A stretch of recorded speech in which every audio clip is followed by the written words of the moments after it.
Greetings to you from wherever you're watching us tonight. Thanks for joining us on the Friday edition of the show. It's the last one for the week. I'm Yemi Adebayo. Sport greetings to you. It's always an action-packed world of sports, and thank God it's Friday in London. I'm Austin Okonakpan. All right, let's get the ball rolling tonight. Of course, the big one is the Women's African Cup of Nations, and we have a loaded show tonight. It's packed to the brim with a lot of insights. But let me pause. You see us on the other side.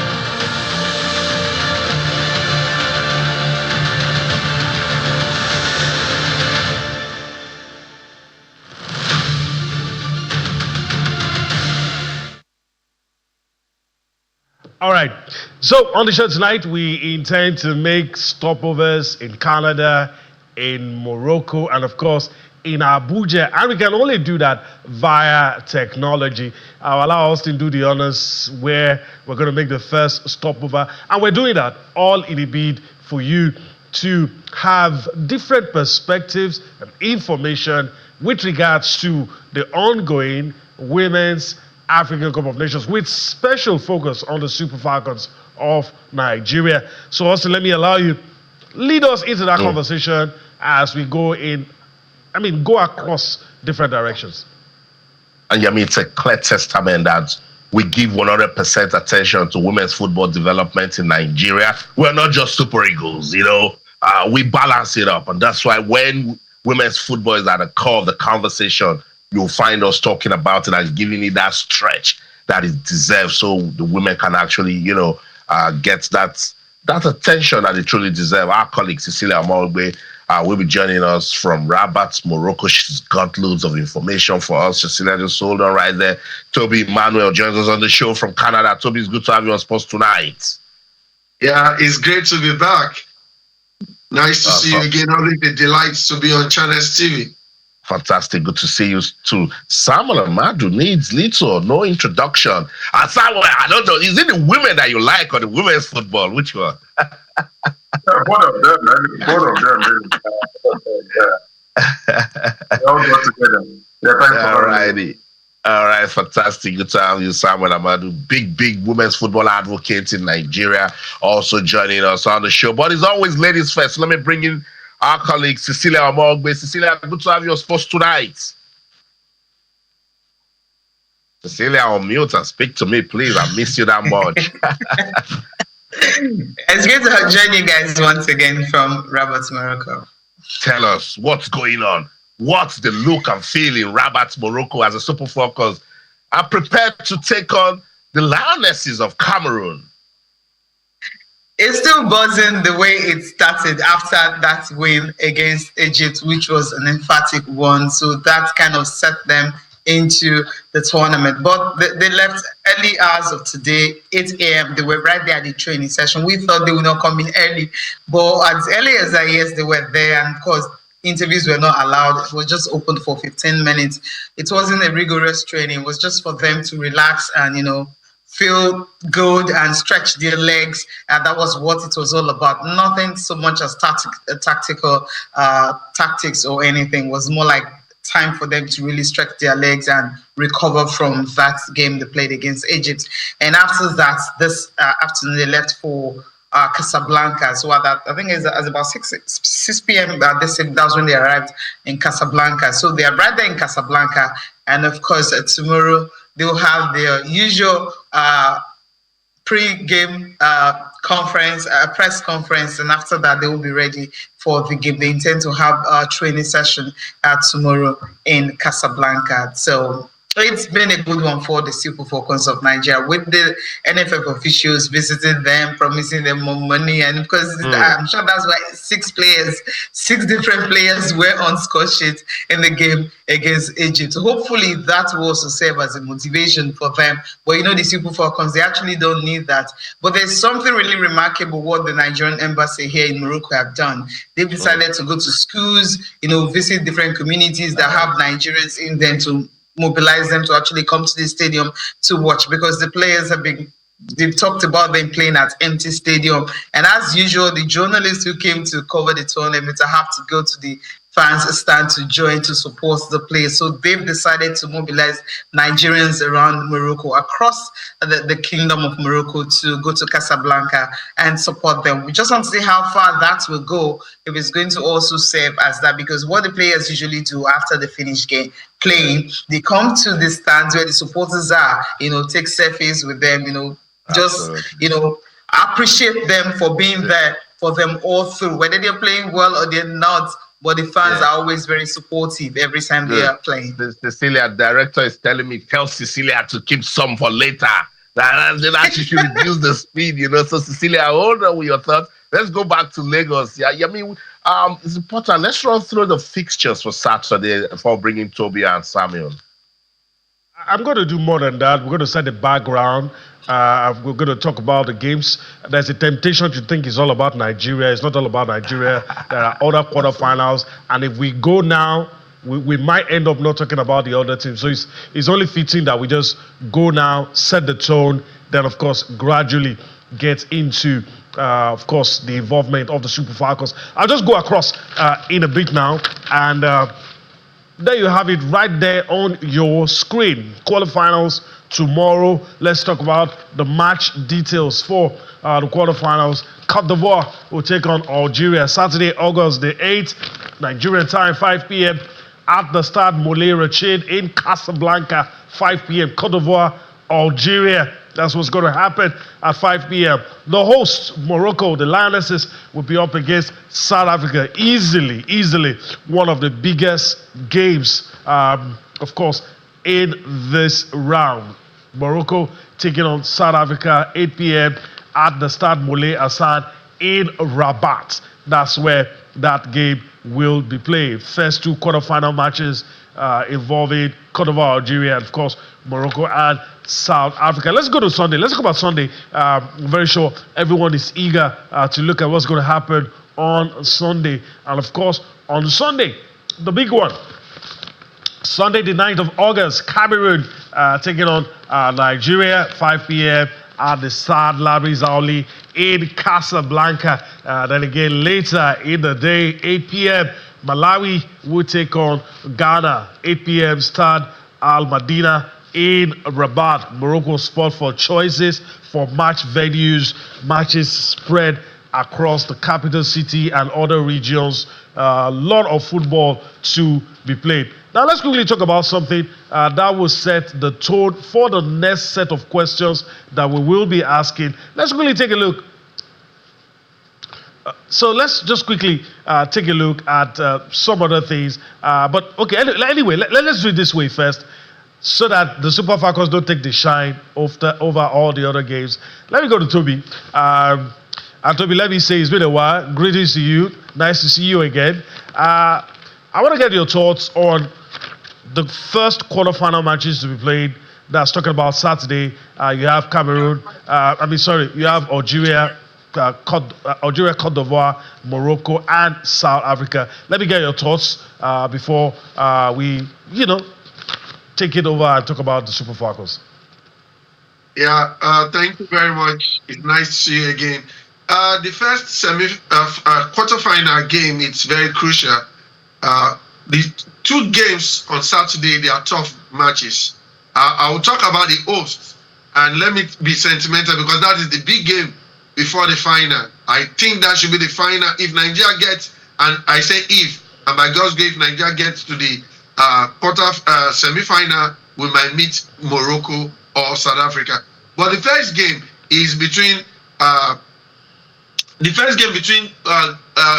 your pardon. The first game between South Africa and, which is the second game rather, but I want to talk about the first. South Africa against Morocco. Morocco are coming to the competition being the host. They've done very well. They defeated Algeria. Algeria was one of the biggest opposition, and they got all the results needed. But now against South Africa, they've not won against South Africa. Twice they played against South Africa, twice they lost. South Africa has the experience, even though they struggle initially in this competition, but they have the capacity, they have the experience, and they know how to deal with the Moroccans. You remember they won their last AFCON at the expense of Morocco. Now, it's a crucial stage whereby any mistake, you will be punished for that. So I see a KG game between both teams. Home advantage for Morocco, but South Africa, they have the experience. Then the second game, which is the second game, please? Talking about Algeria and Cote d'Ivoire. Yeah, Algeria, Cote d'Ivoire. Algeria just lost one game, that's to Morocco. But Cote d'Ivoire are unbeaten. Cote d'Ivoire seems to have that edge, but don't take away the defense of the Algerian girls. The girls are very determined. And if you see the way they play from the attack to the midfield and to the defense, they've been consistent. So it's an open game. Anybody can take that game. But I think the Ivorians might have a little edge, but don't write off the Algerians. Let me quickly go to Samuel Amadou now. And same thing I'm going to say. It's been a while, Samuel, nice seeing you again. Let me get your thoughts on the matches to be played on Saturday. Yeah, for the games on Saturday, I think they are mouth-watering games. It's exciting that we're seeing blockbuster games at this stage of the competition. We've seen from the group stages a lot of eye-spinning games and surprising results. But regardless at this stage, it's definitely going to be a cracker. And the first game, Cote d'Ivoire versus Algeria, I think it's definitely going to be a very tactical game. You have two French coaches, the former coach of Morocco, who also won who is a two-time Champions League winner with Lyon, now taking charge of Cote d'Ivoire, has set up a very incredible Ivorian side. They've been incredible in many ways. You saw how they turned out against South Africa, giving them 2 goals ahead before failing to end the win by a very, very crucial South African comeback, an experienced result South Africa got to have kept themselves in the competition. So you must really look out for Cote d'Ivoire. But Algeria on the other side, you have an experienced coach who also have owned his onions. He was last time knocked out by Ghana in the quarterfinals, and definitely with a very solid side, a team that had managed to be unbeaten for a couple of games from the last AFCON before they conceded against Morocco. It is an unprecedented run for a team like Algeria, and this definitely tells you that this is a team that's ambitious. They could turn the eye when they play Cote d'Ivoire. But for me, I feel like I said earlier, it's going to be a very tactical game, and just can't wait to see what 2 foreign coaches were going to do in such a game. But the other game, Morocco, South Africa, surely you know, naturally to be an interesting war. Looking at how these 2 teams have also entertained us in their last 2 meetings, what it looks like now that they are meeting again, it surely will be a real battle. We know this that at this level, the World Cup ticket is on the line, and for a country like Morocco, it's definitely going to be a big test. And South Africa and the coach, who is one of the experienced managers in this competition, facing the world champion coach from Spain in charge of Morocco, it surely will be a big test for our African coaches on how well they could hold their own against their foreign counterpart. We saw how Madibu did manage in the last finals against Morocco and the same manager. This time around, it will be a big test for Coach Desiree Ellis on how he will get it tonight. But for the result, I think it's really going to be difficult to predict. It could go either way. Morocco, South Africa showed the experience, the way they came back against the Ivorians, and definitely that could count for them in this knockout stage. Hopefully, if they turn out better than what they did in the group stage. So for me, I think it's really a very tough one, an unpredictable contest that we're going to see both in Cote d'Ivoire, Algeria, and also both in South Africa and Morocco. All right. Yeah. I think we've exhausted whatever we want to say about Saturday. So let's just go straight to Sunday. And just for our viewers, let's quickly bring that again, the fixtures for Sunday. Then we look at the head-to-head. There you go. So on Sunday, just write it down somewhere, note the date and the time. Cameroon and Nigeria. It's going to be a cracker, 5 p.m. And of course, Malawi and Ghana. Malawi showing everybody their debutants, but they are no pushovers. Let's really take a look at the head-to-head, Nigeria, Cameroon. And of course, I'll you to Austin to talk about some of the other things in this one. All right, head-to-head. Of course, In March this year, Nigeria defeated Cameroon 3-1. Around February, Cameroonians in the two-legged game they played, Cameroon defeated Nigeria by a lone goal. In 2025 was a 2-0 victory for Nigeria over Cameroon. We go back as far as to 2015 when Nigeria lost to Cameroon 2-1. The encounters between these two nations have always been very, very close. Of course, again in 2024, Nigeria beat Cameroon by a lone goal, and that was a game in 2024 that ended goalless as well. Of course, qualifiers and double headers, always very close. All right, let me yield to Austin to get his thoughts. Stats don't play football, but based on the stats, it's going to be very close. Then you can also see the other times we've played: 2022, 2018, 2016, 2014. That was one of those tournaments. Our own Cecilia Oborogwe was right there, took a lone goal by Desire Panos for us to win that game. And the stats on the screen tells us the story. Slight edge for Nigeria, but I was about to say that stats don't play football, Austin. Absolutely, particularly at this Women's Africa Cup of Nations, where we've seen the impossible happening. We've witnessed, drama right from the start. The Super Falcons needing results elsewhere to make it to the quarterfinals. If you check their blood pressure right now, I'm sure some of them, they're still unstable. First time ever that a team as good as Zambia with 6 points couldn't make it to the quarterfinals. Women's football in Africa is definitely on the rise. I spoke about Algeria, for instance. I remember on that show with Cecilia, and I told her that that's the team to look at after we play the friendlies with them. And look at Algeria now, getting us to talk about them at WAFCON. I talked about Cote d'Ivoire. Look at them doing their bit, and also Ghana. So I'm not looking at stats anymore. Whatever it is that the Sport Focus have done in the past, it has gone. Now just see, like after winning Mission X, that you're starting afresh. And then when you need to grow, you have to grow. When you need to play friendlies, you need to play friendlies. When they need to do stuff to get team cohesion, we have to get it done. So Cecilia, that said, I'm not going to talk about the game, but if you look at our brackets, who would you like to meet next? Will it be Morocco or South Africa? We just finished this one. I was actually talking to a South African coach at the presser earlier today, and of course the goalkeeper that came for the press conference, that they should try their best. They've been beating Morocco. Just try and beat them once again and get them out of the way. Because the way the Moroccans are playing, I think the improvement, I watched the games they played so far, the 2 games they played so far. I mean, the game against Senegal, right? They had like 28 shots. They couldn't score. I mean, how many teams? I think that's the record. I can't remember the last time that happened. Maybe some will know the stats. Maybe since 2018, we had a team, 28 shots without having to score a goal because the Senegalese were ready for them. I mean, the goalkeeper in Ndiaye, she was something else. So that happened against the Senegalese. And then the interplay, the fluidity of their football, the cohesion you see, the way they play, I mean, I could equate them with the Barcelonas of this world. I'm talking about the Barcelona women and, of course, the Spanish national team, the women. That's how the Moroccans are playing. So it's hard for you to actually go toe-to-toe with them.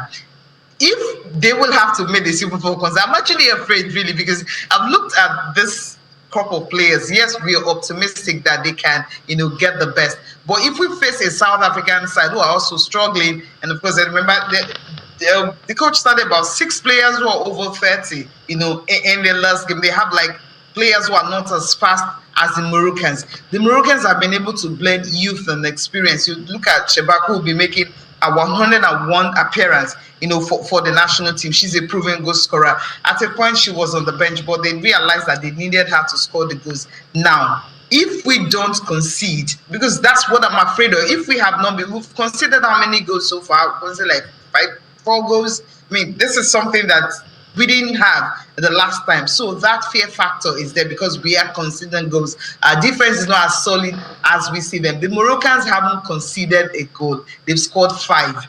So the South Africans, who've seen that they lost to debutants just like Nigeria, losing to Tanzania, and of course against Cote d'Ivoire, they had to dig deep, and of course their final group game against Burkina Faso just by a lone goal. So they kind of managed to qualify. While So hold that thought right there. Let's so go we're on in the the same break. port, We'll so come. we'll meet each other in the semi-final if possible. Fantastic. Let's hold your thought. We'll come back to you. Sports Tonight on Channels Television. We're taking a look at the 14th edition of the Women's Africa Cup of Nations taking place in Morocco. Let's go on this quick break. When we come back, we'll listen to the players. How pumped up are they for Cameroon? Don't go anywhere.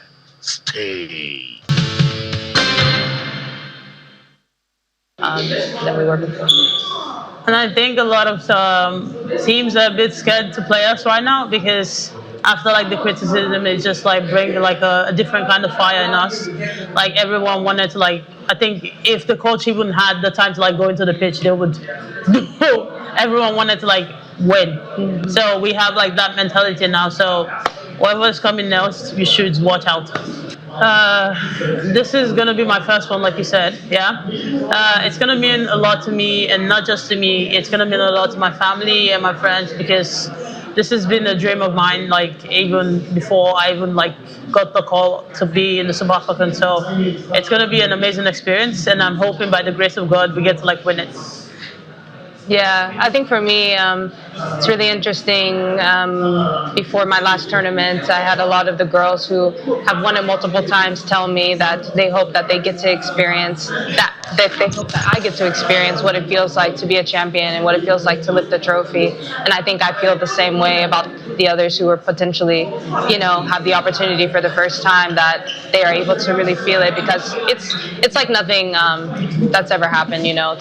Say you're a champion of Africa is amazing, and just to be a part of a team that has possibly won it 11 times, it's just you'll etch yourself in history. So it's a nice feeling. I think it's always difficult, to receive criticism, but at the end of the day, we know what team we are. We know we're the Super Falcons. We're Giants of Africa, and that comes with a lot of pressure, but a lot of expectation. But I think a lot of us also appreciate that because it's kind of, we love to wear the badge, and it's something that we love to bear at the end of the day. We know we hadn't had the best start of the tournament, but I think it's just to show our resilience, how, we just keep going.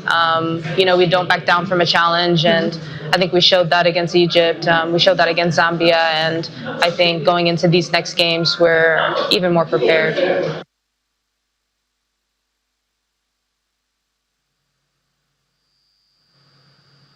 State Super Falcons players, Joy Omewa and Tony Payne, saying all of the right things, Toby.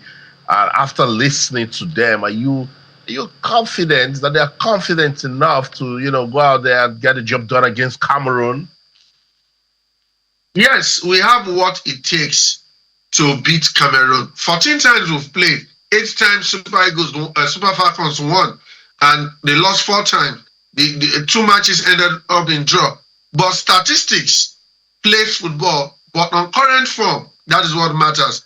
How prepared is the Super Falcons mentally?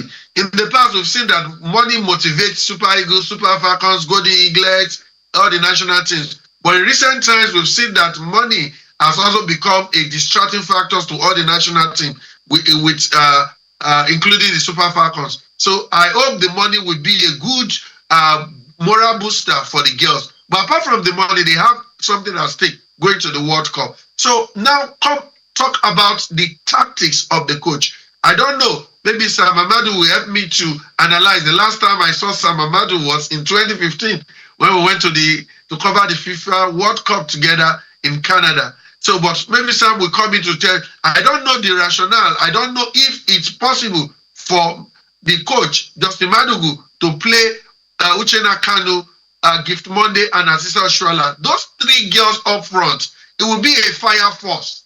They are physical, they are strong. Oshoala bringing the experience and inspirational leadership. Then with Gift Monday and Uchenna Kanu bringing their strength up front. I think if they are able to score goals, then the pressure will be taken from the defense. Our defense, if Shukra Ladapa can also come in and play in the central, it also gives that confidence. They have a good team, but the problem is showing that we've not trained together for a very long time. And like you have said, one of the biggest challenges is preparation. So now we've gotten to this stage. With more matches, they are getting better. But I believe they can if we get the right selection and the right tactics. Absolutely. Samuel, do you just want to jump on that briefly? Yeah, basically, I think we can't ignore the realities that yes, we're struggling in a couple of the games we played. And the disappointing situation is that yes, the technical crew are also still doing a lot of tactically set up, trying to do the mix up. You have quality players like this, definitely it's also potentially a headache to the coach. But realistically, for the technical crew, they are also looking at getting the right mix, and that is why one thing I appreciate the most about Justin Madugu is that, well, he could struggle at the starting point of the game, but his finishes are always strong. He finishes strongly in every game, and that's much like looking at the second half performances. The substitutions are always spot on, and this is why we always grind out results. And for me, I think it's appreciable understanding that yes, he's not having much time with these guys to see how he could evaluate and assess the various mix that we're looking at, whether in attack, whether in defense or in midfield. But again, the good thing is, as everyone could see evidently, as game goes by, they make a lot of improvement. So I think we just have to keep faith. We had these concerns when we played the last WAFCON. We eventually won, and I believe it's still the same coach, it's still the same team, the same mentality. We just have to keep faith and hope that yes, definitely against Cameroon, they will come up also with their A game. We saw 6 goals. It's an exciting improvement from what we've seen. The team is now scoring, and the joy is the players are beginning to integrate themselves into the competition, especially the young folks. So I think it's a bright prospect for the team. We can only look forward to more improvement and also better performance from the entire setup. All right, we're hoping for a better performance from the team as we expect them to go all the way, pick the ticket, and possibly win the tournament. Let's talk about an integral part of the game of football, that's refereeing. And of course, referees are in charge of the game. They're in charge of the rules. They help govern the game and allow the game to flow. The referees at the WAFCON have been sharing their thoughts. They've been very happy with the level of officiating, and how Cecilia, when we caught up with them, this is what some of them had to say. You know, it's a tournament and it's a human work. So every human work, there are some imperfections, but we are working to make it in the way that the mistakes are not many in the competition. And our main objective is that all the teams that are in the competition or that will be out of the competition, they are not out of the competition because of the referee's mistakes. So, but for now, up to now, we are satisfied with the referee's performances in the competition. You don't just wake up every day and say, yay, today I'm here to make a mistake. Okay, they also look at how did you make that mistake? Where were you when you're making the call? How did you start? For you to get into that position, what would have been a better position for you to apply the law, for you to see the finer details and then be able to interpret the law? So when you make an incorrect call, it costs the team 100%. You're going to be reprimanded. In my country, you get maybe 6 weeks rehab. Then they take you to your rehab. You go to a lower division. Somebody monitors you, and then when you are ready, they say that you have improved. Then you come back to the league. Very much the same way at KEF. In terms of educating the fans, so educating the fans, now you see in bigger competitions, they do announcements to say, okay, I gave a penalty. Now this is no longer a penalty because this was not a punishable handball. For sure, the general public does not know what is a punishable and non-punishable handball. So this is education. Again, in our respective places in our countries, and even at KEF, these platforms that they create now, they are now trying to close this gap of us and them so that the public can be educated. All right. If you can deduce anything, just referees are human, and no referee goes out to sabotage any game. Sometimes mistakes happen, but of course, nowadays, a lot of fans are getting educated and the referees trying their best. All right, let me just throw one in for Cecilia before we allow her go. It's been a busy day for Cecilia, and if you can do this in a minute or less, I will Appreciate it. Cecilia, just tell us what's happening in the camp of the Super Falcons, fitness updates, and what are you gleaning? What are your sources telling you about what we might likely see on Sunday? Yeah, I think all the players actually train. So once you see all the players training and no one is training outside, apart from Alozil, who, you know, I think they were trying to massage her feet and also she wasn't really with the team at the beginning. The few training sessions we are allowed to actually see this morning. So that's the only concern. But all other players fully fit, ready, and everything. But I think when the coach talked about he wants a faster pace, we may not have Asisat Shola starting. I think with what Toby said, he might want to go that way because we saw what happened when these players came in. We were able to string passes together. The pace was faster.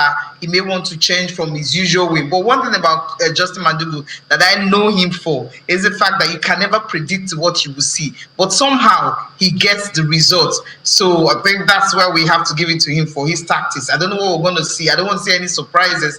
But I feel he may not use the same lineup he started with. He may just want to start the likes of Monday Gift since she's fully into the team now at the moment. Of course, Deborah Abiodun will also be in the midfield. That's what I feel he's going to do from what I've seen, you know, from the camp. But overall, I think we're expecting something really positive because when I was talking to Rashida Najibade yesterday, she was saying, come on, I was the one that scored against Cameroon, you know, in the last 2022 edition, and they took them out also at this stage. So that fear factor is really not there. So Cameroonians are the team that they know very well. Even the friendlies and NFF have organized, we've seen it, you know, this year they played back-to-back. Last year they did the same thing. Although this year Nigeria lost the first one, but the second one was 3-1. So at the end of the day, you've seen that we have these two teams who know each other. So the players, they know them very well. And that knowing them very well, knowing what they're capable of, that's what is actually keeping them going. I don't see the game as difficult as what we played against Zambia or maybe Malawi, really. All right, Solomon, we want to thank you for your time. Go rest. We'll call on you next week, and hopefully we'll be talking about a win for the Super Falcons. All right, as our colleague Cecilia Morgue filling us in with what is happening right there. All right, as we prepare to wrap up this segment of the show, one more questions for our guest, and let me start with Samuel Amadou. And Sam, let me just ask you this. In this game, who do you consider to be the favorite? What kind of result do you think could be classified as an upset? And do you see Nigeria beyond the last 8? I mean, three rolled into one, but I know you can do that for me. Well, realistically, I think we also have to be reasonable with ourselves at this level.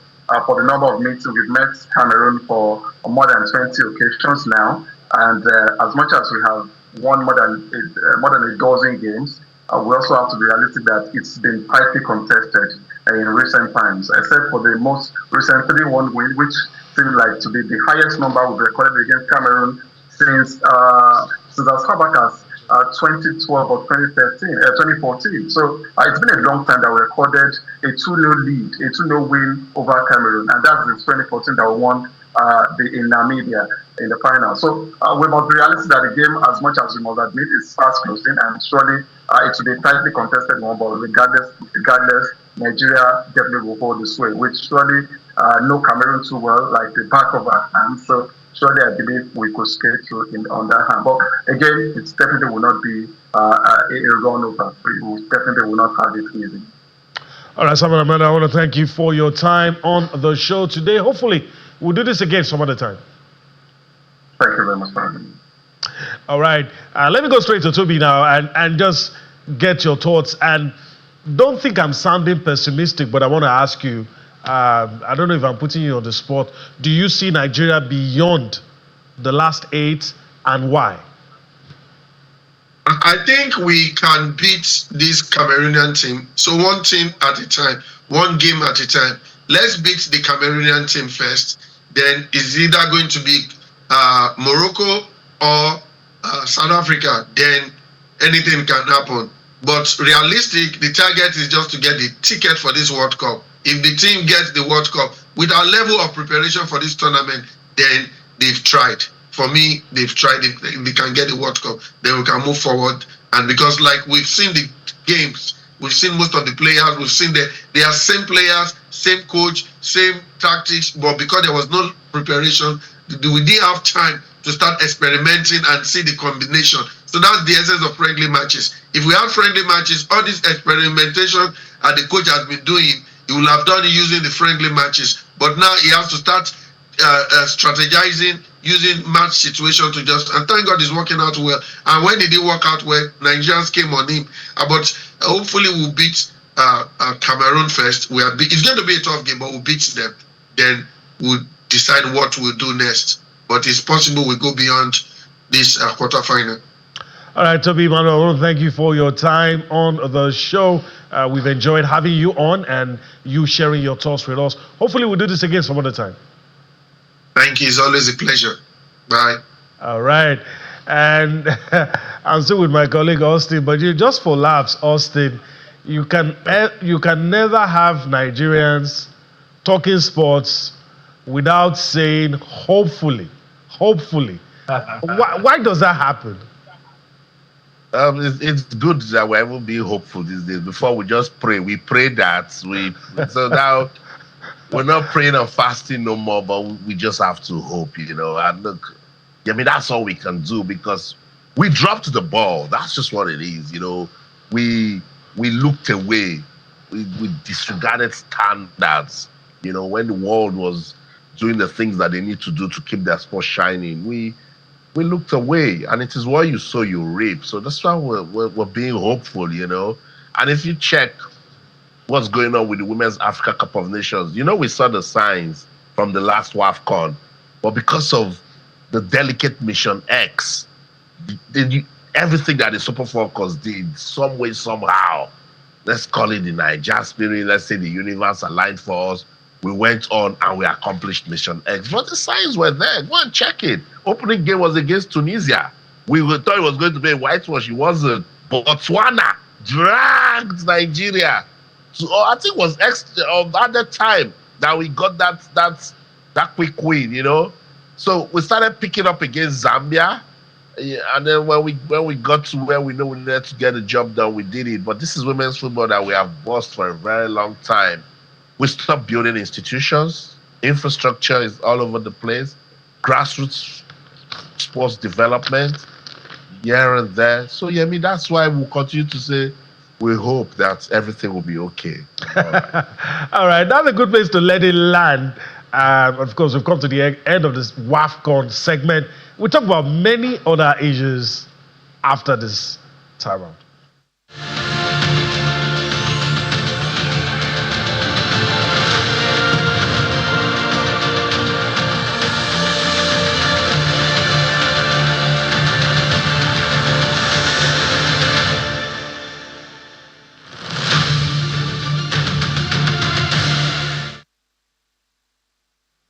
Well, I'm very excited, and I'm very sure Austin's excitement will be more than this, because when you cover events and things like this happen, it gives you joy. And of course, talking about the World Under-20 Athletics Championship, talking about our own Esther Orji winning, of course, the shot put gold with 18.08 meters throw. Also, let me come to you, and I know you're going to run a lot of adjectives, a lot of praise. How does this make this record-breaking, record-setting performance makes you feel? Phenomenal, Jessica Orji. What a story, I was with her in Glasgow right after she won silver. First major competition for Nigeria, and she gave us a silver medal at the Commonwealth Games. She's just 19. 19, and I remember when I was interviewing Jessica, I said, Jess, first competition, you're giving us silver. The second one is the World Under-20 Championships in Oregon. She said, you never know, but I'm going in there with everything in me that has gotten the silver. And she gave us gold in Oregon. Beautiful story. She threw 18.08 meters to win gold, but her first throw was 18.05. She already set the mark gave herself the standard and look, I'm out here to prove a point, you know. And I remember asking her, how proud are you to be representing Nigeria? She said, completely. It was such an wholesome response she gave me that if you're not representing Nigeria as an athlete, then in a way your career cannot blossom the way you want it to be. And that explains again that with our athletes, the passion is there. I really do hope that our administrators will look at Jessica Orji and say, what if America didn't have a system to build her, to give her the right environment, the mentality? And now look at her.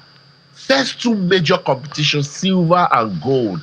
First Nigerian ever to win a gold medal in a field event at any level. Take a bow, Jess. Just 19. I love this story because if you fix it at the grassroots, it will shine everywhere. She's already a motivation to a lot of our upcoming athletes. You know, fantastic story. I caught up with athletics national coach Solomon Aliyu right after the Commonwealth Games, and I wanted to ask him some questions as regards how Team Nigeria performed, and I did.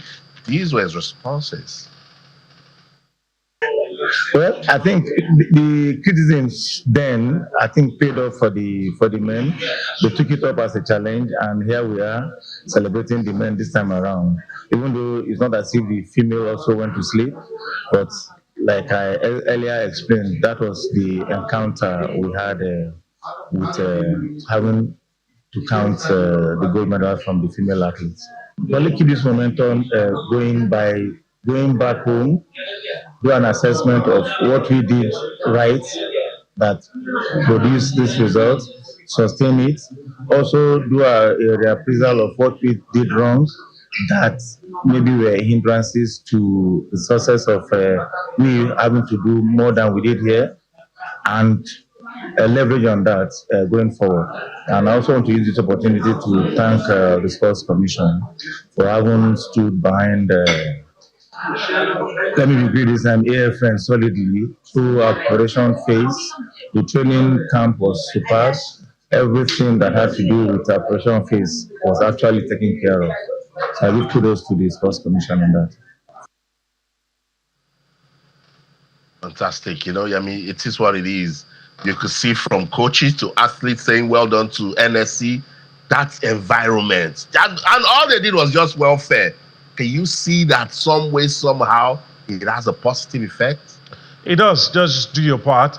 And some of the criticisms in recent times, if we have to be realistic, times have changed.